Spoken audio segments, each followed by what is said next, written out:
welcome to Anders Car Reviews. My name is Eric and this is the Lexus NX450h Plus. The competition in the mid-size SUV plug-in segment is really fierce, so Lexus needs to come out with something special to be considered when you want a mid-size SUV plug-in hybrid.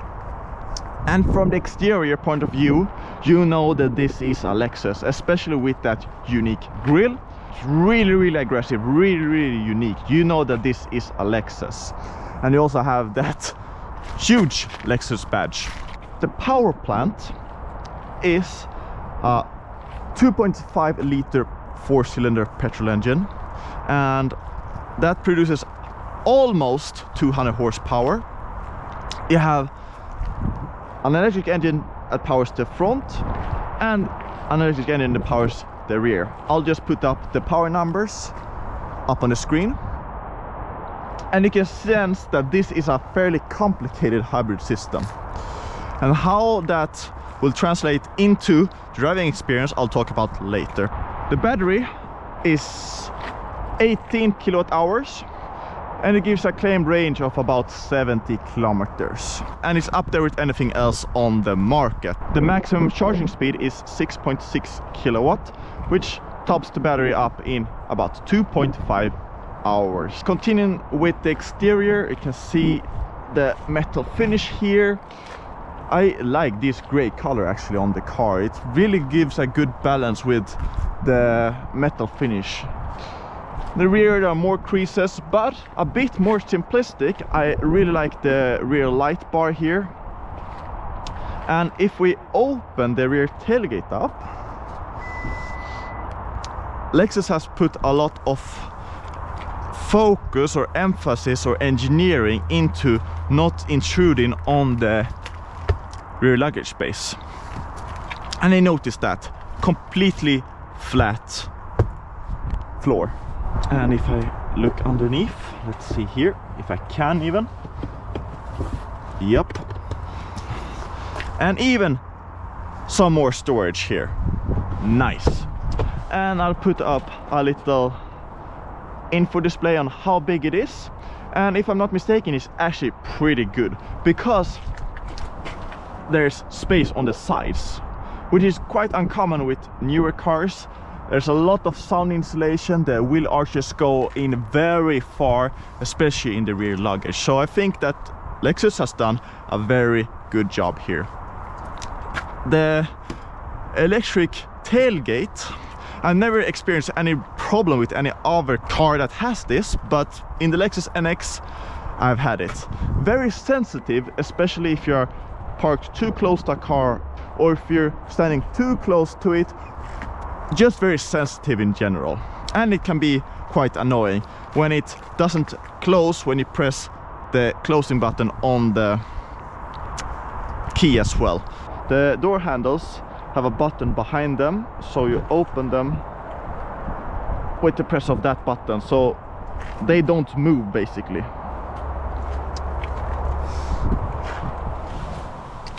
All right, this front seat is right now very extreme, and that's because when I sit in the front and start the car, the seat will move into my seating position. So right now it's super far back, but even when it's super far back, I still have enough knee space and foot space for that matter. The bench of itself quite low, but I do have some lower thigh support. A lot of headroom. I'm super surprised of how much headroom I actually have. And all in all, a very nice seating position. Let's open the middle part here, so some cup holders and a nice action as well. You do have some air vents. Down here you have USB-C ports and heated rear seats. Quite nice to have when it's cold, as it is now in Sweden. This little extra window, side window, does help with some more natural light, but you can see how big this C-pillar is, or the coverage here. And that means that there is a bit of blind spot when you do drive the car. But all in all, a nice seating position here. One thing to mention, if you sit in the middle, is that the floor is not flat, there is a bit of a hump.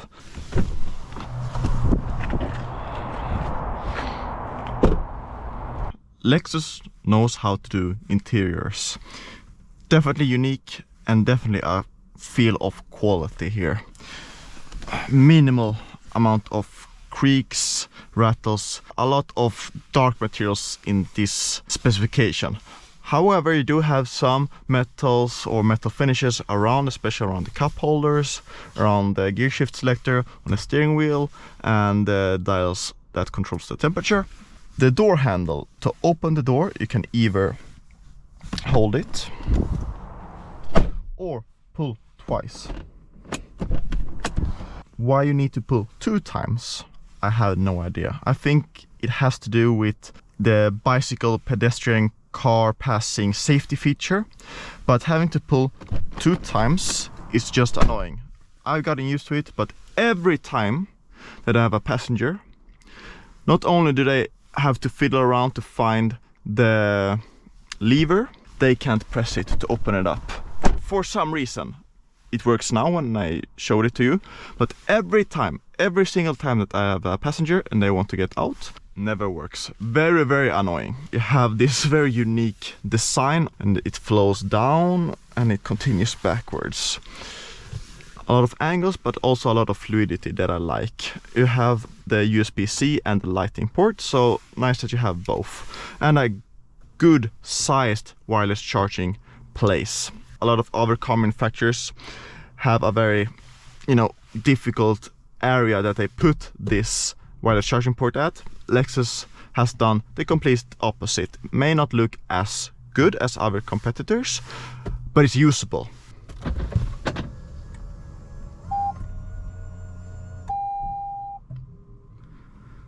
There's no sound from the petrol engine, which means that I have just enough charge in the battery to use the electric engine. This is the executive package car, which means that you have a 14-inch infotainment screen. And earlier complaints of the earlier Lexus NX was that the infotainment system was pretty bad. But Lexus has taken these complaints, these feedback, and improved the infotainment system. It's very, very simplistic, with the left side here that controls basically everything. So the navigation, the sound, couple your phone, your contacts and so on. Driver assistance, all-wheel drive, which this car has, energy flow. Underneath here is where you control all of your temperature needs or climate control. And the temperature goes up very quickly in the cabin. So if it's cold outside, you can of course use the app to preheat the car, but if it's cold outside, you get into the car and you drive off, the car will become warm very quickly, which is nice. You do have both Eco, Normal and Sport, so if I switch it into Sport, the digital gauge cluster becomes a bit red. Press the middle one to go into Normal, the middle button here, and if I press to the left, I have Eco. To be fair, only Sport really changes the way that the engine behaves or how the CVT gearbox works. And you can see the fuel economy as well. It's about 6.1 or 6 liters per 100 kilometer, which is fine. I've driven this to and from work, which is a lot of start and stop traffic. So when the battery is depleted, it works like a hybrid system, like in a Toyota Corolla or something like that. And it's very, very smooth. I'll talk about how it is to drive later, but Lexus has had hybrid systems for a long time, and you notice that. This is for the 360-degree parking camera, which is also in the executive package. So the executive package, I think, is a really good switch up from the base package. It gives you the 360-degree camera, it gives you the better seats, and it gives you some extra safety features. So this is a really, really good upgrade from the standard package. Having dedicated buttons, I feel, is easier than having non-descriptive buttons. Yes, it shows on the head-up display what the buttons do. So if I press here, it shows what the different buttons are. You learn it eventually, and it works. But in the beginning, quite confusing. The first thing that I noticed when I got into the car was the weight of the steering wheel. Definitely heavier than a lot of the competitors. And personally, I like this setup more than having an ultra-light steering. This translates to a more sporty approach. It doesn't mean that the car is sporty to drive. The CVT gearbox is a CVT gearbox, and even though you have combined just over 300 horsepower, it's still a hybrid non-performance SUV. The suspension, the quietness, the insulation, very good at all of them. Basically no creaks, no rattles, no sounds coming from, for example, very common that the side view mirrors creates a lot of turbulent air that gets translated into the cabin. None of that. And the quietness from the hybrid system is super impressive. Basically it feels like a really solid product. The base price of 62,000 euros, here 66,000 euros, is also a very competitive price. The lane assist is one of the better systems on the market, and it's up there with, for example, Volkswagen's, which I consider is the bar standard. And just basically a really good system. I never felt that it's out of line. It just enough nudging to keep me between the lines, and it doesn't pull too hard on the steering wheel. Even though this car is not meant to be the most sporty car, it does have a bit of a heavier feedback, as I talked about earlier, and the suspension feels more sporty in its setup than some of the competitors. And of course we need to do the customary B-road check of how the suspension actually works, how the chassis is.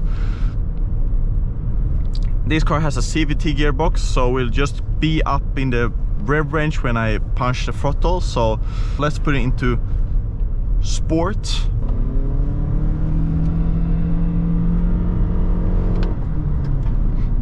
Zero to 100 kilometers an hour is done in 6.3 seconds, and with all of that electric torque being available basically all the time, it is punchy, especially out of the corners. Wow!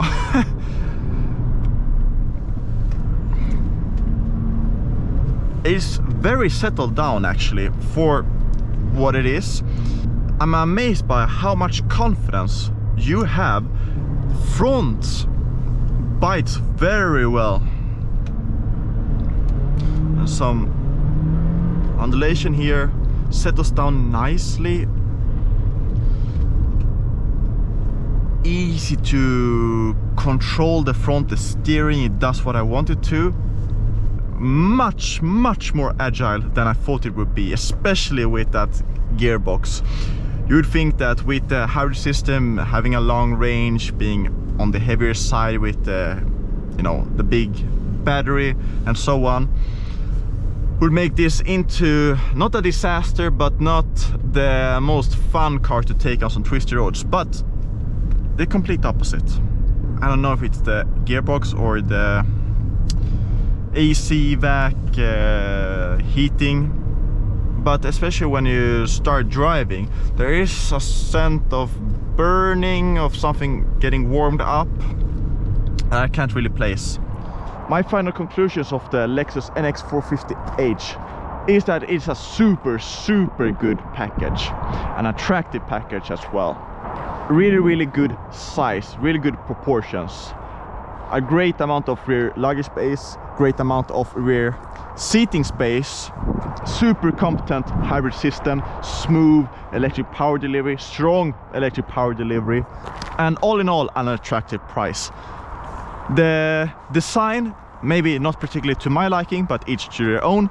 All in all, Lexus has done basically everything right to make this into a really competitive product. And that's my final conclusion of this Lexus NX450h Plus. See you next time.